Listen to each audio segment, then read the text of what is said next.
Didn't Jon Stewart once call you the voice of reason at Fox News or something like that, right? You and Jon had a good relationship. I kind of tune out Stewart now. He calls me so many names that I can't even keep track of them. Good or bad? I have a very good relationship with Stewart. You guys would do the debates. That was fantastic. When and then he would stand up taller and taller and taller. That was a knockout. You guys were great. And I did his podcast 3 or 4 weeks ago. And like 20 million people watched it.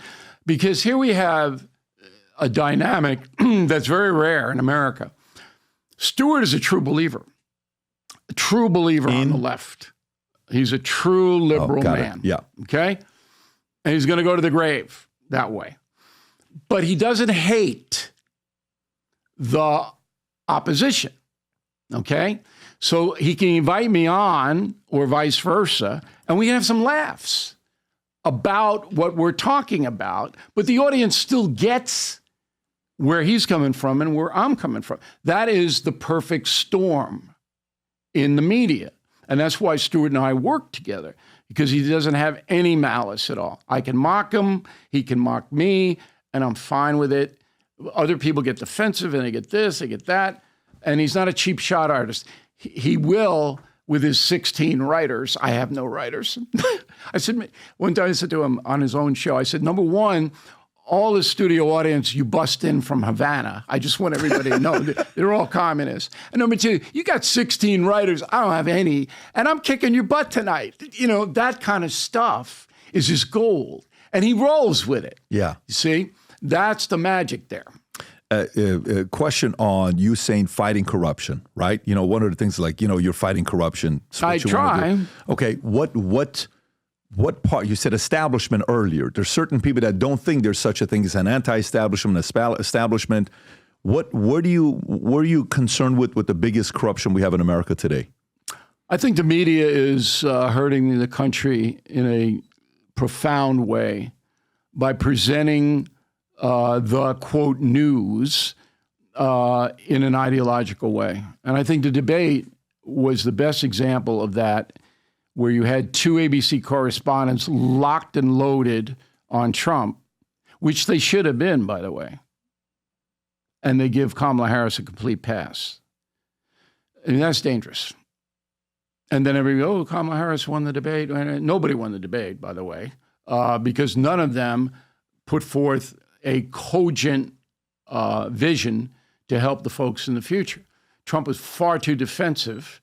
And I feel his pain because when people attack me unfairly, I have a tendency to do that too.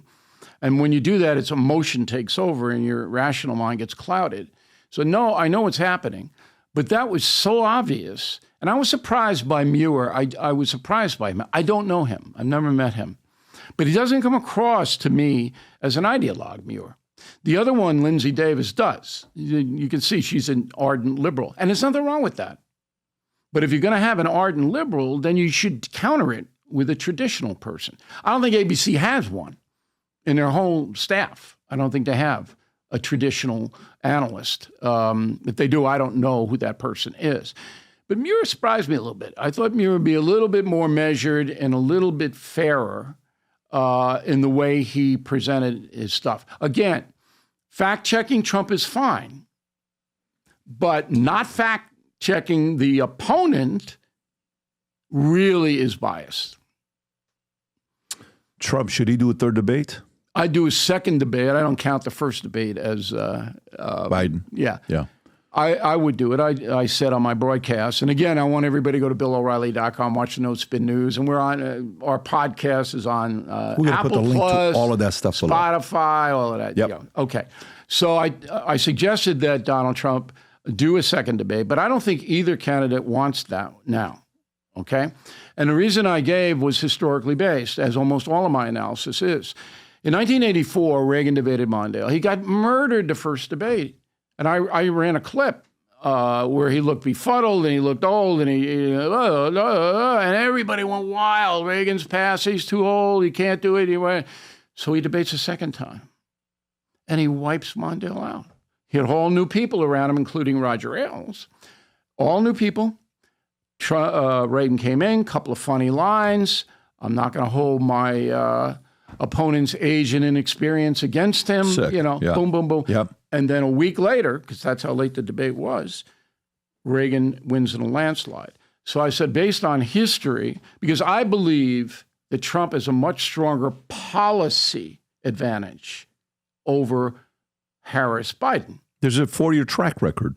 That's all he has to say, yeah. And plus, the vision of open borders, Right. of massive federal spending, of woke across the board, that's not going to win you an election. This is going to be another plebiscite against whether you want, like or not, Donald Trump. And that's not what it should be. It's who's got the best policies. This is the USA gear, limited edition for the rest of the year. If you love America, sport this USA gear. On the side, it says Future Looks Bright. On the back, it says Valuetainment. On the side, it's got the American flag. We got the shirts.